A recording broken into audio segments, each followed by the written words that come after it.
Welcome back, everyone. To finish off this section, we're going to have a couple of exercise questions involving the data visualization skills we just went over.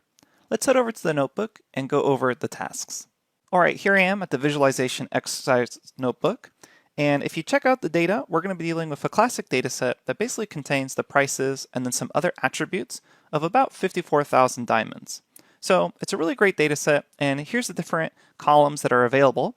And inside the exercise notebook, we actually already run the imports and data for you. So all you need to do is just run these first few cells to actually do your imports and read in the file.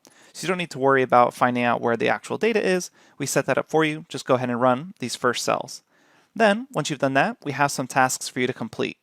Keep in mind, in order not to overwrite the actual expected output visualization, you should code in this cell and not overwrite anything in this cell. So keep that in mind. You should only be coding in the cells that say code here. First, we're going to have you create a scatter plot of this price versus carat as shown below. And then you'll notice that basically there's an issue with this plot in that the marker edge is making it hard to actually read this plot.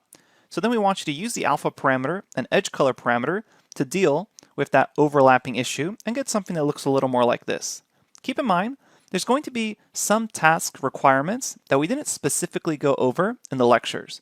A big part of becoming good at using these visualization libraries is being able to do either a quick Google search or search the online documentation or search Stack Overflow to figure out how to solve a common task. So keep that in mind. You may need to actually Google or search around the online documentation to figure out the parameter calls. However, there's pretty heavy hints within the tasks itself.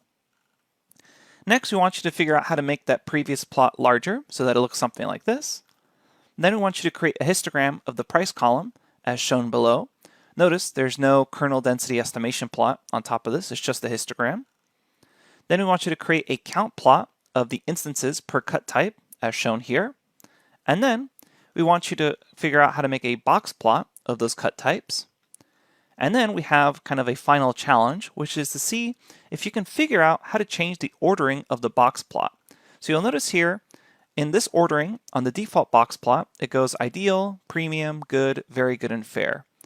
It would be nicer if we could have this in an order that goes from worst to best. So fair, ideal, good cut, very good, and then premium. So what we want you to do is figure out, is there an actual parameter call that will allow you to order this? And you'll notice that we changed up the palette for this box plot as well. Okay, so those are all the tasks. Best of luck. And if you get stuck, feel free to look at the next lecture where we go over the solutions. I'll see you there.